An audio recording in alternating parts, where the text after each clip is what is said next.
उसका जन्म ड्रैगन के खून के साथ हुआ था, लेकिन वह कभी ड्रैगन बनना नहीं चाहता था। वह हमेशा खुद को एक सामान्य इंसान की तरह जीने के लिए मजबूर करता रहा। लेकिन एक दिन उसकी पूरी दुनिया बदल गई। उसने अपनी ही आंखों के सामने इंसानों को अपने पिता को बेरहमी से मारते हुए देख लिया। उसी पल उसके अंदर दबा हुआ गुस्सा एक भयानक ताकत में बदल गया। बिना कुछ सोचे समझे वो एक ऊंची चट्टान से कूद पड़ा और अगले ही पल उसका शरीर बदलने लगा। उसकी हड्डियां फैलने लगी, उसकी पीठ से विशाल पंख निकल आए और देखते ही देखते वह आसमान में उड़ता हुआ एक विशाल ड्रैगन बन चुका था। उसी क्षण उसके दिमाग में उन सभी रहस्यों की यादें उमड़ पड़ी जो सदियों से ड्रैगनों के भीतर छिपी हुई थी। सच्चाई बेहद डरावनी थी। दुनिया में जितने भी ड्रैगन होते हैं वे सभी नर होते हैं, क्योंकि मादा ड्रैगन का अस्तित्व ही नहीं है। इसलिए अपनी जाति को आगे बढ़ाने के लिए उन्हें इंसानी लड़कियों का अपहरण करना पड़ता है। जब वे लड़कियां गर्भवती हो जाती थी तब ड्रैगन उन्हें जिंदा आग में जला देते थे। जैसे ही उनका शरीर राख में बदलता, उसी राख और आग की लपटों से एक नए ड्रैगन बच्चे का जन्म होता था।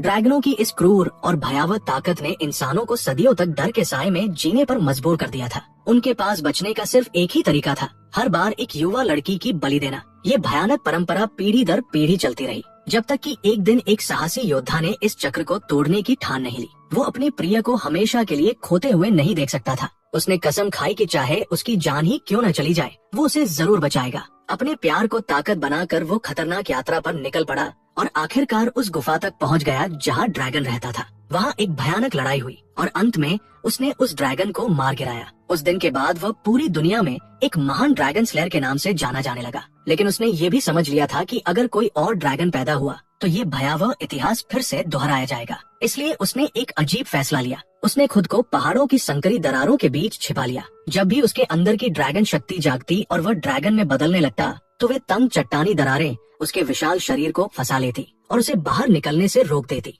धीरे धीरे साल बीतते गए और दुनिया से ड्रैगनों का नाम लगभग मिट गया। इंसान भी समय के साथ उन्हें भूलने लगे। यहाँ तक कि लड़कियों की बलि देने की पुरानी परंपरा भी बदलकर एक शादी की रस्म बन गई। अब उस रस्म में राजकुमारी अपने सबसे सुंदर कपड़े पहनकर एक नाव में लेटती थी। नाव के एक सिरे से एक लंबी रस्सी बंधी होती थी, जबकि उसका मंगेतर दूसरे किनारे पर खड़ा रहता था। ड्रैगन स्लेयर के वंशज उस रस्सी को खींचते थे और ये पूरी रस्म एक उत्सव की तरह मनाई जाती थी। अपनी शादी की खुशी में वो युवक बेहद उत्साहित था। उसने सब लोगों से कहा कि वे पुराना ड्रैगन गीत गाकर इस खुशी को और भी खास बनाएं। उसे पूरा विश्वास था कि ड्रैगन बहुत पहले ही दुनिया से खत्म हो चुके हैं, लेकिन उसे ये बिल्कुल नहीं पता था कि ड्रैगन का घमंड कभी भी अपने ऊपर किए गए मजाक को सहन नहीं करता। जैसे ही गीत गाया जाने लगा, अचानक राजकुमारी के पास रखा हुआ तेल का दिया बुझ गया। अगले ही पल आसमान पर काले बादल छा गए और तेज तूफानी हवाएं चलने लगी। उसी क्षण उसके शरीर में एक अजीब दर्द उठने लगा। उसकी इच्छा के खिलाफ उसका शरीर बदलने लगा और देखते ही देखते वो खुद एक विशाल ड्रैगन में बदल गया। वो राजा की पोती मिरोस्लावा का अपहरण कर लेता है। महल के सामने खड़े लोग भय से जड़ हो जाते हैं। किसी को समझ ही नहीं आता कि अभी अभी क्या हुआ है। वहाँ मौजूद हर व्यक्ति सिर्फ डर के साथ आसमान की तरफ देखता रह जाता है। यहाँ तक कि इगोर भी कुछ नहीं कर पाता। वो बिल्कुल असहाय खड़ा रहता है, क्योंकि उसके पास ऐसी कोई शक्ति नहीं है जो एक ड्रैगन को रोक सके। वो विशाल ड्रैगन मिरोस्लावा को अपने पंजों में पकड़कर आसमान की ऊंचाइयों में उड़ जाता है और बहुत दूर एक सुनसान वीरान द्वीप पर उसे छोड़ देता है। वो जगह गहरे अंधेरे से ढकी हुई है। पूरा द्वीप मानो किसी शाप से ग्रस्त लगता है। वहाँ की जमीन एक प्राचीन ड्रैगन के विशाल कंकाल से बनी हुई है। उसकी बड़ी बड़ी पसलियां ऐसे खड़ी हैं जैसे सूखे हुए पेड़ और हर तरफ विशाल हड्डियां बिखरी पड़ी है। ये जगह इतनी डरावनी और रहस्यमयी है कि वहाँ से भाग निकलने का कोई रास्ता दिखाई ही नहीं देता। मिरोस्लावा डर से कांप रही होती है। उसका दिल तेजी से धड़क रहा होता है। तभी उसकी नजर उस वीरान द्वीप पर खड़े एक लड़के पर पड़ती है। थोड़ी हिम्मत जुटाकर वो उसके पास जाती है और पूछती है, तुम कौन हो?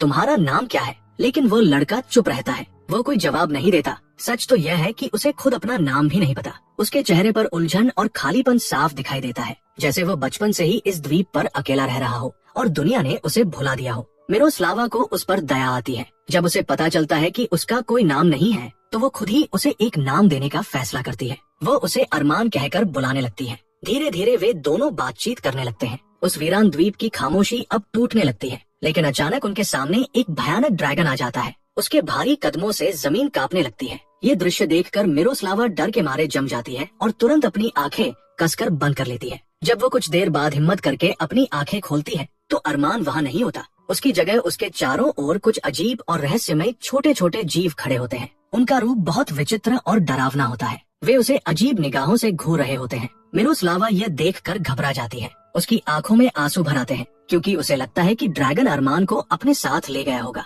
गुस्से और निराशा में वो अपने आसपास पड़े पत्थर उठाकर फेंकने लगती है। तभी एक पत्थर पास पड़ी एक विशाल हड्डी से टकराता है और वो हड्डी गिर जाती है। उसके गिरते ही वहाँ एक छिपा हुआ रास्ता साफ दिखाई देने लगता है जो द्वीप के दूसरी ओर जाता है। ये देखकर मिरोस्लावा तुरंत उस रास्ते की तरफ बढ़ने लगती है, ये उम्मीद करते हुए कि शायद यही रास्ता उसे आजादी तक पहुंचा दे। लेकिन वह ज्यादा दूर नहीं जा पाती। अचानक वही ड्रैगन उसके सामने आकर खड़ा हो जाता है और उसका रास्ता रोक लेता है। वो उस पर हमला करने की कोशिश करता है। मिरोस्लावा तुरंत किनारे हट जाती है और किसी तरह खुद को बचा लेती है। नीचे चट्टानों के पास विशाल समुद्र की लहरें टकरा रही होती है। उसी समय अरमान अचानक फिर से दिखाई देता है। उसके साथ वही रहस्यमय जीवों में से एक भी होता है जिसे मिरोस्लावा ने पहले देखा था। वह जीव मिरोस्लावा पर हमला करने ही वाला होता है, लेकिन अरमान उसे रुकने का आदेश देता है। तुरंत ही वह जीव उसकी बात मान लेता है। यह देखकर मिरोस्लावा के मन में डर और शक पैदा हो जाता है। वो सोचने लगती है, आखिर अरमान इन जीवों को कैसे नियंत्रित कर सकता है? क्या वो खुद एक ड्रैगन है? अचानक मिरोस्लावा का संतुलन बिगड़ जाता है और वह चट्टान के किनारे से नीचे गिरने लगती है। उसी क्षण अरमान एक ड्रैगन में बदल जाता है। अपने विशाल पंख फैलाकर वो तेजी से उसकी तरफ उड़ता है और पानी में गिरने से पहले ही उसे पकड़ लेता है। लेकिन वह अपने इस रूप को पूरी तरह नियंत्रित नहीं कर पाता। संतुलन खो देने के कारण वे दोनों साथ ही नीचे पानी में गिर जाते हैं। मिरोस्लावा किसी तरह खड़ी होती है और घबराकर मदद के लिए चिल्लाने लगती है। अरमान अब फिर से इंसानी रूप में वापस आ चुका होता है और बेहोश पड़ा रहता है। घबराहट में मिरोस्लावा एक पत्थर उठाकर उसे मारने लगती है क्योंकि उसे लगता है कि वो फिर से उस पर हमला कर सकता है। लेकिन तभी उसे एहसास होता है कि अरमान तो उसे बचाते हुए गिरा था। उसने उसकी जान बचाई थी। शायद वह कोई क्रूर ड्रैगन नहीं है। जब वो उसे पानी में बेहोश पड़ा देखती है तो बड़ी मुश्किल से उसे खींचकर किनारे तक लाती है। उसी पल ये साफ हो जाता है कि उन्होंने एक दूसरे की जान बचाई है। जब वो उसे वापस द्वीप पर लाती है तो अरमान फिर से ड्रैगन में बदलने लगता है, लेकिन तुरंत ही उसकी चेतना खत्म हो जाती है और वो फिर से इंसान बनकर गिर पड़ता है। उसकी सारी ताकत खत्म हो चुकी होती है। अगली सुबह मिरोस्लावा फैसला करती है कि वह अब इस जगह पर और नहीं रह सकती। वो खुद से कहती है, मुझे यहाँ से निकलना ही होगा। लेकिन उसी दिन अचानक एक भयानक तूफान आ जाता है। आसमान में तेज गरज के साथ बिजली चमकती है और समुद्र की लहरें उफान मारने लगती हैं। पूरा द्वीप मानो तूफान के बीच फंस जाता है। अब वहाँ से भाग निकलना असंभव हो जाता है। रात हो जाती है। मिरोस्लावा द्वीप पर उगी जड़ी बूटियों से अरमान के घावों का इलाज करती है। वह उसके जख्म साफ करती है और बड़ी सावधानी से उन पर पट्टी बांध देती है। उस रात उसे सपना आता है कि इगोर उसे बचाने के लिए आ गया है। सपने में इगोर उसे कसकर गले लगा लेता है और वो फिर से सुरक्षित महसूस करती है। उसका दिल अपने घर लौटने के लिए तड़प उठता है। लेकिन जब उसकी नींद खुलती है तो उसके पास इगोर नहीं बल्कि अरमान होता है। वो धीरे से कहता है, शांत हो जाओ, तुम मेरे साथ सुरक्षित हो। दिन बीतने लगते हैं। धीरे धीरे उनके बीच भरोसा बनने लगता है। डर और शक की जगह समझ और अपनापन लेने लगता है। वे दोनों सच्चे दोस्त बन जाते हैं। वे साथ खेलते हैं, साफ पानी में तैरते हैं और पूरे द्वीप पर दौड़ते फिरते हैं। उस वीरान जगह पर अब हंसी की आवाजें गूंजने लगती हैं। लेकिन एक दिन अरमान अचानक बहुत चिंतित हो जाता है। वो सोचने लगता है, वो मुझ पर भरोसा करती है, लेकिन अगर मेरे अंदर का राक्षस किसी दिन जाग गया और उसे नुकसान पहुंचा दिया तो? आखिरकार वह मिरोस्लावा को सच्चाई बताने का फैसला करता है। वह कहता है, मेरे पिता एक ड्रैगन थे। वे चाहते थे कि मैं भी ड्रैगन बनकर जीऊं, लेकिन मैं इंसान की तरह जीना चाहता था। मैं लोगों के बीच शांति से रहना चाहता था, इसलिए मैंने उनके जैसा बनने से इनकार कर दिया। एक दिन जब वह खेल रहा था तभी उसने एक भयानक दृश्य देखा। एक इंसानी योद्धा वहाँ आया और उसकी आंखों के सामने ही उसके पिता को मार डाला। वो योद्धा और कोई नहीं बल्कि इगोर का दादा था, वही प्रसिद्ध ड्रैगन स्लेयर। वो छोटा बच्चा जिसने कभी अपने पिता को आग में मरते हुए देखा था, वो अरमान ही था। उस घटना के बाद अरमान का इंसानों पर से भरोसा पूरी तरह टूट गया। उसे लगा कि इंसान बहुत निर्दयी और क्रूर होते हैं। अगर वे उसके पिता को मार सकते हैं तो वो कैसे इंसान बनने का सपना देख सकता है। दुख और गुस्से से भरे अरमान ने आखिरकार अपने ड्रैगन खून को स्वीकार कर लिया। उसने फैसला किया कि वो वही बनेगा जो उसके पिता चाहते थे, एक ड्रैगन। लेकिन जब उसने ड्रैगन की तरह जीना शुरू किया तब उसे एक और कड़वी सच्चाई का एहसास हुआ। ड्रैगन भी निर्दोष नहीं थे। वे मिरोस्लावा की धरती से लड़कियों को पकड़ कर लाते थे और अपनी आग में जिंदा जला देते थे। वे ऐसा अपने गुस्से और घमंड के कारण करते थे। वे भी उतने ही निर्दयी थे जितने इंसान। और तब अरमान को समझ आया कि अंधेरा सिर्फ एक तरफ नहीं होता, इंसानों और ड्रैगनों दोनों के भीतर मौजूद होता है। और उन जलाई गई लड़कियों की राख से अरमान भारी आवाज में आगे कहता है, नए शिशु जन्म लेते थे, मैं भी उन्हीं में से एक था। इसी वजह से मैं न पूरी तरह इंसान हूँ और न ही पूरी तरह ड्रैगन। मैं दोनों हूँ, आधा इंसान और आधा ड्रैगन। वो गहरी नजरों से मिरोस्लावा की तरफ देखता है। मैंने हमेशा खुद को काबू में रखने की कोशिश की है। मैं उन ड्रैगनों जैसा नहीं हूँ जो इंसानों को बिना दया के जला देते हैं। मैंने खुद को बदलने से रोका है। मैंने अपने ही खून के खिलाफ लड़ाई लड़ी है। मैं इंसान की तरह जीने की कोशिश करता रहा हूँ। वो कुछ पल रुकता है, फिर धीमी आवाज में कहता है, लेकिन मिरोस्लावा, जिस दिन तुम्हारी शादी हो रही थी, तुम्हारे लोग वही प्राचीन रस्म वाला गीत गा रहे थे। वही गीत जो मैंने अपने बचपन में सुना था। वही गीत जो उस समय गूंजता था जब लड़कियों को ड्रैगनों के पास लाया जाता था। उस गीत की आवाज ने मुझे तुम्हारी धरती की ओर खींच लिया। मुझे लगा जैसे मेरे अंदर कुछ जाग गया हो, और आज तक मुझे समझ नहीं आया कि आखिर मैंने तुम्हें क्यों पकड़ लिया। मिरोस्लावा धीरे से उसके करीब आती है। ठीक है, वो नरम आवाज में कहती है, चिंता मत करो, मैं तुम्हारे अंदर के उस जानवर को काबू में करने में तुम्हारी मदद करूंगी। समय बीतने लगता है। मिरोस्लावा अब तुरंत भागने की कोशिश नहीं करती। क्यों? क्योंकि अब वह अरमान के अंदर की अच्छाई को देखने लगी है। वो उसके भीतर चल रही लड़ाई को समझने लगी है। उसे महसूस होने लगता है कि वह अपनी इच्छा से राक्षस नहीं बना है। वे दोनों साथ हंसते हैं, लंबी लंबी बातें करते हैं और धीरे धीरे एक दूसरे के साथी बन जाते हैं। लेकिन एक दिन अकेले बैठी मिरोस्लावा सोचती है, मुझे किसी न किसी तरह यहाँ से भागना ही होगा। मैं दिखावा करूंगी कि मुझे अरमान पसंद आने लगा है। जब सही मौका मिलेगा मैं भाग जाऊंगी। तब उसे शक भी नहीं होगा कि मैं अभी भी यहाँ से जाना चाहती हूँ। वो अपनी सावधानी छोड़ देगा। लेकिन चीजें उसकी योजना के अनुसार नहीं होती। दिन हफ्तों में बदल जाते हैं और उनके बीच सच में एक रिश्ता बनने लगता है। उनका लगाव सच्चा होने लगता है। फिर भी इगोर अब तक उसे लेने नहीं आया। एक रात मिरोस्लावा को भयानक सपना आता है। सपने में अरमान एक डरावने ड्रैगन में बदल जाता है और आग उगलकर उसे मारने की कोशिश करता है। वो डर से चीख पड़ती है और अचानक उसकी नींद खुल जाती है। अरमान उसके पास खड़ा होता है और उसे धीरे धीरे जगाने की कोशिश कर रहा होता है। वो सिर्फ उसे शांत करना चाहता था, लेकिन मिरोस्लावा के दिल में फिर से डर जाग उठता है। वह यह डर उससे छिपा लेती है। वो यह नहीं बताती कि वह उससे डर रही है। उसके दिल के अंदर अभी भी एक सवाल मौजूद है, क्या वह सच में उसके साथ हमेशा रह सकती है? वो फिर सोचती है, अगर मुझे ऐसा मौका मिला जब उसका ध्यान कहीं और हो तो मैं भाग जाऊंगी। एक दिन जब वो मन ही मन यही सब सोच रही होती है, तब अरमान खुश होकर उसके पास आता है। उसके हाथों में कुछ फूल होते हैं। वो सच्चे दिल से कहता है, मैंने फैसला कर लिया है,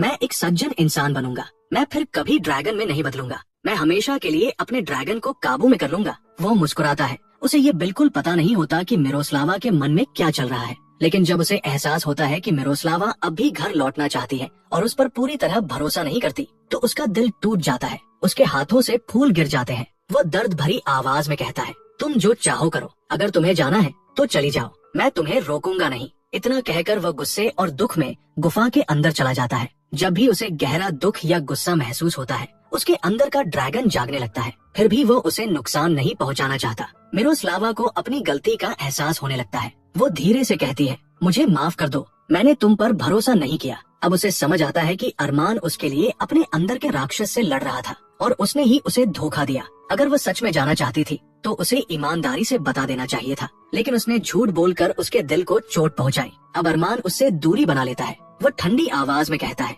अब बहुत देर हो चुकी है। मैंने इतने समय तक इस राक्षस को काबू में रखने की कोशिश की, लेकिन तुम्हारे शक ने मुझे कमजोर कर दिया। अब मेरा ड्रैगन पूरी तरह मेरे नियंत्रण में नहीं है। मैंने सब कुछ खो दिया है। टूटे दिल के साथ मिरोस्लावा एक छोटी नाव में बैठकर उस द्वीप को छोड़ देती है। उसका दिल बहुत भारी हो चुका होता है। उधर समुद्र में इगोर और उसका भाई कई सालों से मिरोस्लावा को ढूंढ रहे होते हैं। वह द्वीप जादू से छिपा हुआ था, इसलिए वे पहले कभी उसे ढूंढ नहीं पाए। लेकिन अब इगोर की सच्चाई सामने आती है। वो वास्तव में मिरोस्लावा से प्यार नहीं करता था। वह सिर्फ राजा की पोती से शादी करके सत्ता और सम्मान पाना चाहता था। असल में वो बहुत कायर था। वो डरते हुए अपने भाई से कहता है, भाई मुझे डर लग रहा है, शायद हमें वापस लौट जाना चाहिए। उसकी बातों से साफ पता चलता है कि उसे मिरोस्लावा की जिंदगी की कोई खास परवाह नहीं है। उसका भाई घृणा से उसे देखता है और कहता है, तुम कितने कायर हो। अगर तुम्हें अपनी मंगेतर की भी परवाह नहीं है तो हम अपनी जान क्यों जोखिम में डाल रहे हैं। तभी उन्हें दूर समुद्र में एक छोटी नाव दिखाई देती है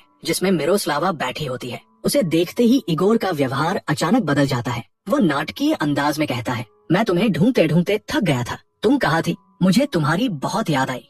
फिर वह कहता है, चलो मेरे साथ, मैं उस ड्रैगन से बदला लूंगा जिसने तुम्हारा अपहरण किया था। लेकिन मिरोस्लावा नहीं चाहती कि अरमान को कोई नुकसान पहुँचे। वो झूठ बोलती है। वो ड्रैगन अब वहाँ नहीं है, वो जा चुका है। चलो महल वापस चलते हैं। वे सब वापस लौट जाते हैं। जल्द ही मिरोस्लावा और इगोर की शादी की तैयारियां फिर से शुरू हो जाती हैं। पूरे राज्य में खुशी मनाई जाती है कि राजकुमारी वापस आ गई है। शादी की रस्में शुरू होती है। मिरोस्लावा को एक सजाई हुई नाव में बैठाया जाता है। लोग उस पर फूल बरसा रहे होते हैं और चारों ओर संगीत गूंज रहा होता है, लेकिन उसकी आंखों से लगातार आंसू बह रहे होते हैं। उसका दिल इस शादी में नहीं है, उसे अरमान की याद आ रही है। उधर द्वीप पर अरमान दुख से टूट चुका होता है। निराशा में वह समुद्र में कूद जाता है। उसके हाथ में एक छोटा सा संगीत वाद्य यंत्र होता है, वही जिससे वह प्राचीन गीत जुड़ा हुआ था। पानी में संघर्ष करते हुए भी वह उसे कसकर पकड़े रहता है। उसके मन में सिर्फ मिरोस्लावा की याद होती है। महल में मिरोस्लावा अब और सहन नहीं कर पाती। वो अचानक चिल्लाती है, बस करो, ये सब गलत है। मैं इगोर से प्यार नहीं करती,